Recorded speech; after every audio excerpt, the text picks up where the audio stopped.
ഇനി മറ്റൊരു ഇതേപോലൊരു സ്ഥാനം തീരുമാനിക്കാനുള്ള ചർച്ച നടക്കുന്ന അങ്ങ് ഡൽഹിയിലാണ്. അവിടെ മുഖ്യമന്ത്രി സ്ഥാനത്തേക്ക് പർവേഷ് വർമ്മയ്ക്ക് പിന്തുണയുമായി RSS രംഗത്ത് വരുന്നുണ്ട്. പഞ്ചാബി പൂർവാഞ്ചൽ സമൂഹത്തിൽ നിന്നുള്ള 2 പേരെ ഉപമുഖ്യമന്ത്രിയാക്കാനും നിർദ്ദേശം നൽകിയതായി റിപ്പോർട്ടുണ്ട്. അർജുൻ പീതാംബരൻ വിവരങ്ങൾ നൽകും ഡൽഹിയിൽ നിന്നും. അർജുൻ, ചർച്ചകൾ വളരെ സജീവമാണ്. ഈ സുഷമ സ്വരാജിന്റെ മകളുടെ പേരൊക്കെ പരിഗണനയിലുണ്ട് എന്ന് അറിഞ്ഞിരുന്നു. ഇതൊരു ഫൈനൽ തീരുമാനത്തിലേക്ക്, ഉറപ്പിക്കാവുന്ന തീരുമാനത്തിലേക്ക് എത്തിയോ?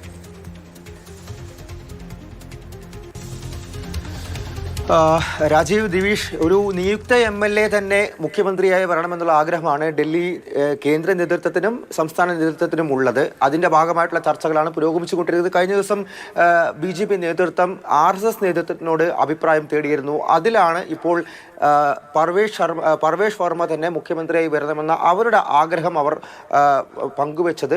അതുകൊണ്ട് തന്നെ ഒരു പക്ഷേ മുഖ്യമന്ത്രി സ്ഥാനത്തേക്ക് സാധ്യത കൽപ്പിക്കപ്പെടുന്നതിൽ ഏറ്റവും മുൻപന്തിയുള്ള ഒരാൾ പർവേഷ് വർമ്മയാണെന്ന് പറയാം. പ്രത്യേകിച്ചും അരവിന്ദ് കെജ്രിവാളിനെ പരാജയപ്പെടുത്തിയാൽ അദ്ദേഹം വരുന്നത് നിയുക്ത MLA ആവുന്നതും മാത്രമല്ല ജാതി സമവാക്യങ്ങൾ അടക്കം പരിഗണിച്ച് ജാട്ട് സമൂഹത്തിൻ്റെ വോട്ടുകൾ അടക്കം പരിഗണിച്ചുകൊണ്ടാണ് RSSും അത്തരത്തിലൊരു അഭിപ്രായം പങ്കുവെച്ചത്. അത് BJP സംസ്ഥാന ഘടകത്തിലെ ചില നേതാക്കൾക്കും ആ ഒരു ആഗ്രഹമുണ്ട്. പക്ഷേ ഇതിലെ അന്തിമ തീരുമാനം എടുക്കേണ്ടത് നരേന്ദ്രമോദിയും അമിത്ഷായും തന്നെയാണ്. ഒപ്പം മറ്റ് ചില സമുദായങ്ങൾ, അതായത് പഞ്ചാബികൾ, ഈ പൂർവാഞ്ചൽ എന്ന് പറയുമ്പോൾ ഭോജ്പൂരി ബെൽറ്റാണ്. വലിയ തോതിൽ ഗോരഖ്പൂരിൽ നിന്നും ബീഹാറിൽ നിന്നും ഒക്കെ ഡൽഹിയിലേക്ക് വന്ന് താമസിക്കുന്ന ഒരു സമൂഹം ആളുകളുണ്ട്. അവരുടെ വോട്ടുകൾ ഒരുപാട് ലഭിച്ചിട്ടുണ്ട്.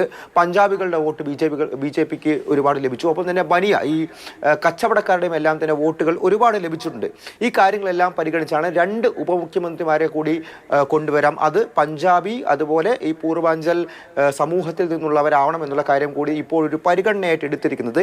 രേഖ ഗുപ്ത, ശിഖ റായ് എന്ന് പറയുന്ന 2 വനിതാ നേതാക്കളുടെയും പേര് മുഖ്യമന്ത്രി സ്ഥാനത്തേക്ക് അടക്കം ഇപ്പോഴും ഉയർന്നു നിൽക്കുന്നുണ്ട്. ഒരുപക്ഷെ വനിതാ മുഖ്യമന്ത്രി തന്നെ ആയിരിക്കണം, ഡൽഹിയിൽ വരണം എന്നുള്ള ഒരു ആഗ്രഹം നരേന്ദ്രമോദിക്കും അമിത്ഷായും എടുക്കുകയാണെങ്കിൽ, അങ്ങനെ ഒരു തീരുമാനം എടുക്കുകയാണെങ്കിൽ ആ പേരുകൾ കൂടി പരിഗണിച്ചുകൊണ്ടായിരിക്കും. പക്ഷേ അപ്പോഴും ഒരു ടോപ്പ് കണ്ടൻഡർ എന്ന് പറയുന്നത് പർവേഷ് വർമ്മ തന്നെയാണ്. 15-ാം തീയതിയോ അതിനുശേഷമോ ഒരു പ്രഖ്യാപനം, തൊട്ടടുത്ത ദിവസങ്ങളിൽ സത്യപ്രതിജ്ഞ ചടങ്ങ് എന്നുള്ള രീതിയിലാണ് ഇപ്പോൾ കാര്യങ്ങൾ പൊയ്ക്കൊണ്ടിരിക്കുന്നത്. ഒരു യോഗം കൂടി നരേന്ദ്രമോദി അമേരിക്കയിൽ നിന്നും തിരിച്ചു വരുന്നതിന് മുമ്പ് BJP നിയുക്ത MLA-മാരുമായി കേന്ദ്ര നേതൃത്വം, അതായത് കേന്ദ്ര അധ്യക്ഷൻ, രാഷ്ട്രീയ അധ്യക്ഷനായിട്ടുള്ള JP നദ്ദയും സംസ്ഥാന അധ്യക്ഷനായിട്ടുള്ള വീരേന്ദ്ര സച്ദേവും വെച്ച് നടത്തുമെന്നുള്ള കാര്യം കൂടി, അത് നാളെയോ മറ്റന്നാളോ ആ ഒരു യോഗം കൂടെ ഉണ്ടാകുമെന്നാണ് നിലവിൽ ലഭിക്കുന്ന വിവരം.